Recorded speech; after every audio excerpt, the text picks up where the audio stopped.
ውስጥ እየኖረ የሚኖረው ግን በይሁዳ ስርዓት ነው ወይም በአይሁድ ስርዓት ነው። አልገባችሁ? የሚኖረው የት ነው ያለው? ባቢሎን ውስጥ ነው። ተማርኮ ቀኝ ግዛት ውስጥ ነው ያለው። የዳንኤል የህይወት ስርዓት ግን ወደ አይሁድ ከተማ ላይ ሳይማረክ የሚኖረው ኢየሱስ ያድናል። ይላችሁ ምንጩን አለቀቀም እያልኳችሁ ነው። ስትማረኩ የበታች ነው የምትሆኑት። ፈቃድ የላችሁ፣ መብት የላችሁ፣ የምትወዱትን ነገር አታደርጉም። የተገደበ ህይወት ውስጥ ነው ያላችሁ። ዳንኤል ግን በባቢሎን ምርኮ ውስጥ እየኖረ የሚኖረው ከእግዚአብሔር ጋር ነው። ማንቶር አዲያለባ ከማን ጋር ነው የሚኖረው? ስርዓቱን አልለቀቀም፣ ህጉን አልለቀቀም፣ ከእግዚአብሔር ጋር የገባው ኪዳን አልለቀቀም። ግን የት ነው የሚኖረው? በባቢሎን። ይህ ሰው እጅግ ጥበበኛ ነው። ልቡ ንጹህ የሆነ ሰው ነው። የተማረ ሰው ነው። የእግዚአብሔር መንፈስ ያለበት ሰው ነው። ግን ይህንን ጸጋ ባቢሎን ሄደው አጣለው። ምን አደረገው? ይዞታል። ዛሬ አንድ ሰው በጌታ በኢየሱስ አድራሻ ይቀይራል።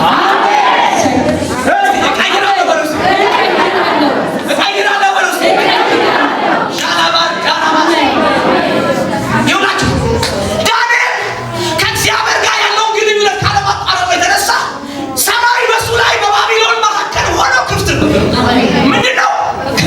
ክፍት ነው። ሰማይ ክፍት ሲሆንላችሁ ሌሎች የተሰወረባቸው ለእናንተ ግልጥ ነው። የተደበረ ነገር ግልጥ ነው።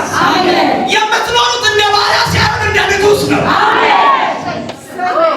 ዳንኤል በባቢሎን ምርኮ ውስጥ እያለ የሚኖረው እንደ ባሪያ አልነበረም። ሃሌሉያ።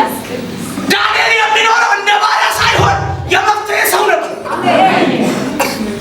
እስኪ የመፍትሄ ሰው ብሎ ለምንድን ነው የመፍትሄ ሰው የሆነው ካላችሁ ከአምላኩ ጋር ምን አለ? በቃ ግንኙነት አለ። ህጉን አልረሳም። አምላኩን አልረሳም። ሌሎች ለጣዖት ሲሰግዱ እሱ አይሰግድም። ሌሎች ለጣዖት የተሰዋ ምግብ ሲበሉ አይበላም። ለምን ካላችሁ ኪዳን አለው። ለጣዖት የተሰዋ አይሁድ አይበላማ። ስለ የተለየ ነው ይበሉ። ኢየሱስ ጌታ ነው። በዚህ የህይወት ስርዓት ውስጥ ስትኖሩ ፈተና በብዙ አይነት አቅጣጫ ይመጣባችኋል። ወደ ዳንኤል የመጣው ፈተና ምን አይነት ነው ካላችሁ ከአምላኩ ጋር የነበረው ጥብቅ የሆነ ህብረት ምን አድርጎታል? ከመሳፍንቶችና ከአለቆች በላይ አድርጎታል። እስቲ አሜን በሉ። ዛሬ የበላይ የሚያደርግ መንፈስ ያገኛችሁ። የበላይ የሚያደርግ ይኸውላችሁ፣ እናንተ በእግዚአብሔር ኪዳን ውስጥ እየኖራችሁ እንደ ባሪያ አትኖሩ። በኢየሱስ ስም አትኖሩ። እንዳላችሁበት ዓለምና እንደተሰጣችሁ የክብር ጥግ ትኖራላችሁ። ዛሬ በኢየሱስ ስም ከምንጩ ጋር ትገናኛለህ። ምን አትልም ነው እያልኩ ያለው። አትነካም ነው እያልኩ ሲያልነካም ብሎ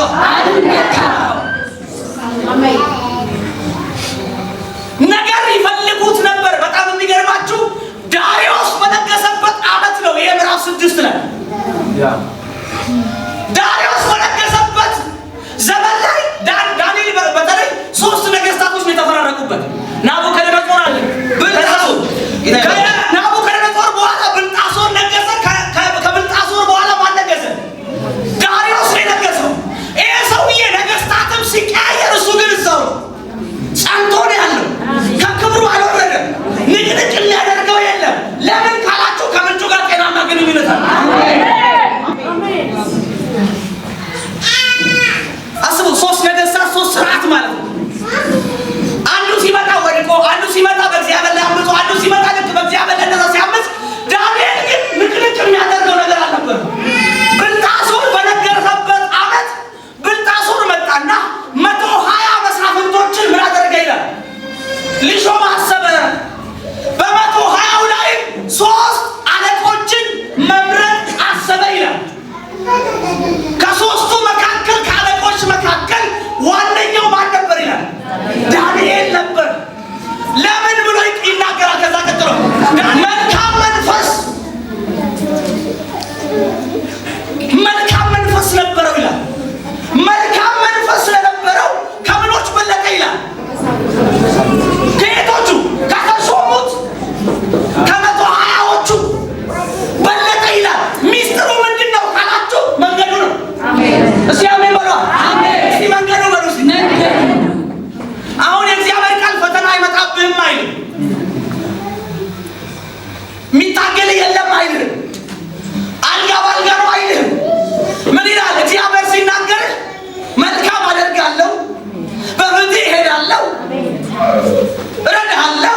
አግዛለሁ ይላል። ግን መንገድ ላይ ያለው ነገር አይነግርም። ያልነገረ ስለማያውቅ አይደለም። ክብር ያለው ከምን በኋላ ስለሆነ ነው።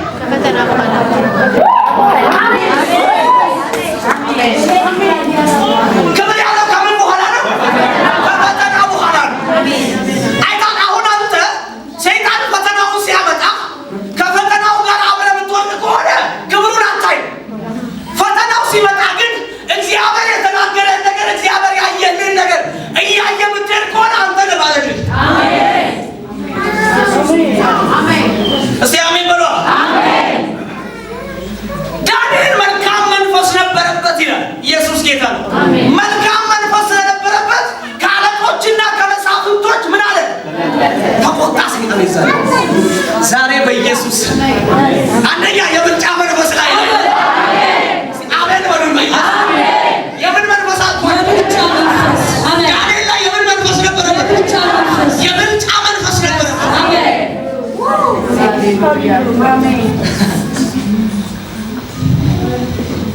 የመጀመሪያው የብልጫ መንፈስ ይመጣብሃል። ከዛ ዳሪዮስ ይህንን የብልጫ መንፈስ ዳንኤል ላይ ሲል በመንግስቱ ሁሉ ላይ ምን አደርገዋለሁ? አሜን በሉ። ሲበቃ እኔ ትንቢት ነው የተናገርኩ ያለ። ምን አደርገዋለሁ? ሾመዋለሁ። በምን ላይ? በመንግስቴ ሁሉ ላይ። ሁለተኛ ሹመት ይመጣል። በናዝሬቱ በኢየሱስም ሹመት ከእግዚአብሔር ዘንድ ይጣላል። ሁለተኛ ያ መልካም መንፈስና ከእግዚአብሔር ጋር የነበረው ጤናማ ግንኙነት ለዳንኤል ምን አመጣለ? ሹመትን አመጣለ። ሰይጣን የበለጠ ተቆጣ። ከዛ ምን ማለት ጀመረ? ስርስር እየሄደ ነገር መፈለግ ጀመረ፣ መቆስቆስ ጀመረ። ኡርዳና ማሳካንዳ ዛሬ በኢየሱስ ስም አልፋ ትገባለህ። አትነካም ብለው አትነካም። በጣም ሲናገር ይዞራል እንጂ ያሸንፋል ብሏል። ይዞራል እንጂ ይውጣል ብሏል። ያድናል ኢየሱስ። ይዞራል ነው ያለው። ፍለጋ ነው እንጂ ይበላሃል አላለ። ቃሉ ያለውን ነው የምንለው አይደል? ስለዚህ ዳንኤል ስርስር እያሉ እነዚህ አለቆች እንዴት ከኛ በለጠ፣ እንዴት ተሳካለት፣ እንዴት እንደዚህ ሆነ፣ እንዴት እግዚአብሔር ኃይል በሱ ተገለጠ፣ እንዴት ተባረከ ብለው ቀኑ ይላል። የባቢሎን ምርኮ በራሱ ባልሆነ ምድር ላይ እግዚአብሔር አስቀምጦስ ዳንኤልን የበላይ አደረገ። ጌታ ኢየሱስ ይባረክ። ነገር ፈለጉና ነገር ሲዞሩ ዳንኤል ላይ ሌላ ነገር አላገኙበትም። ሙንታሩ ሰካል ፈዳ ሌላ ነገር እስቲ ሌላ ነገር በሉ። አላገኙበትም ፈለጉ፣ ዞሩት። በስራው ቦታ በህይወቱ ጤናማ ነበር። ከዛስ ምን አገኙበት ይላል? ከአምላኩ ሕግ በቀር ይላል። አምባር ዳናስ አየህ፣ ከምንጭ ጋር ስትጣበቅ መታወቂያ ምንጭ ይሆናል።